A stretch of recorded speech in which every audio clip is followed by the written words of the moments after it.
Hey guys, Tom Kubinek, president of SecureIt. We are doing our live broadcast, our first broadcast we've done in quite a while. Many of you may have been watching the This Week at SecureIt shows over the past few years.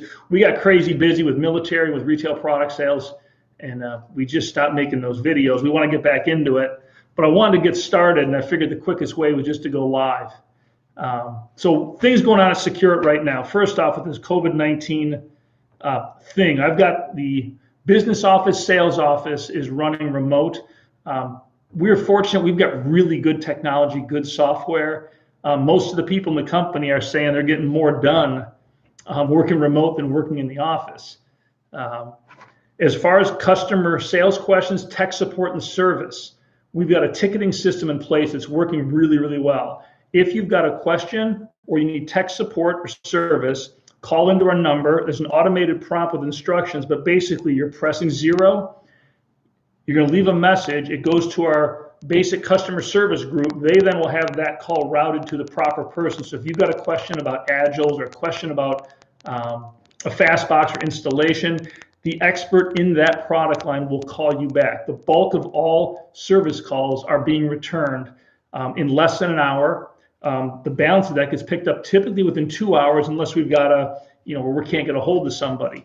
But it's working really, really efficiently. And using the ticketing system allows us to really look at and track how the team is handling customer service. Our warehouses are open. We've got plenty of inventory. Right now, what we're doing with the warehouse is trying to create a clean environment. Nobody's allowed in except employees. Truckers are not allowed to come into the facility. So we are packing, picking, and shipping orders at this point where everything is going on schedule. We don't anticipate any real slowdowns.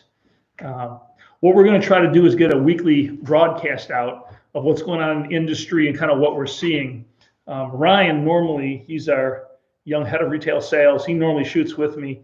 He's actually working out of his house right now.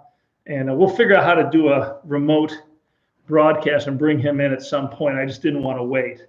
Other stuff in the news, I've been reading a lot of articles. Firearm sales are spiking, and they're spiking a lot. And I was reading an article on Fox talking about the number of first-time buyers. Most of them are buying handguns.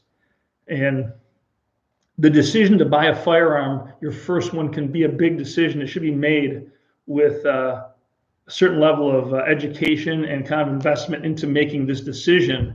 And right now, people are just scared and they're buying guns.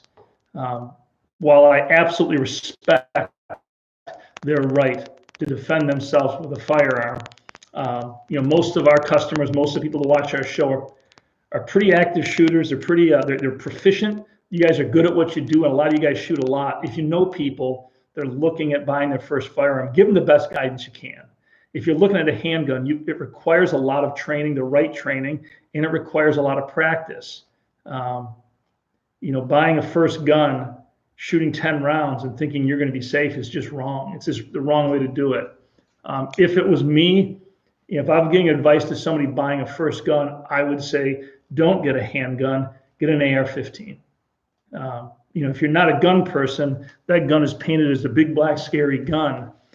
From a purely home defense standpoint, I don't think there's any better firearm. I know there's a lot of opinions out there. I don't want to start a battle of what's what. If you train and practice with a handgun a lot, you're very good at it. But if you don't, it's a difficult firearm to discharge accurately. AR-15 with a simple red dot, I put a light on it, is stored in a concealed container. We have the fast box. There's a lot of other products. I would lock those guns so they're completely out of sight.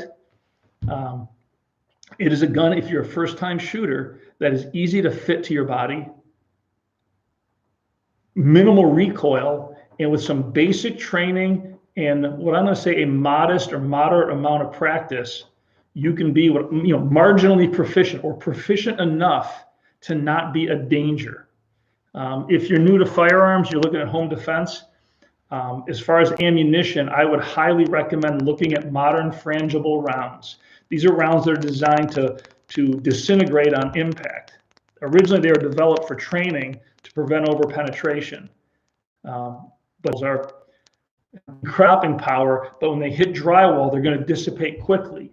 And if you're looking at home defense in your home and you've got children or other people in the house, and you're going to discharge your firearm, for me, I want to know that bullet's going to hit drywall and it's going to disintegrate, because you do not want bullets going, beyond the target or going through the target and continuing carrying a lot of energy. Shotguns are popular.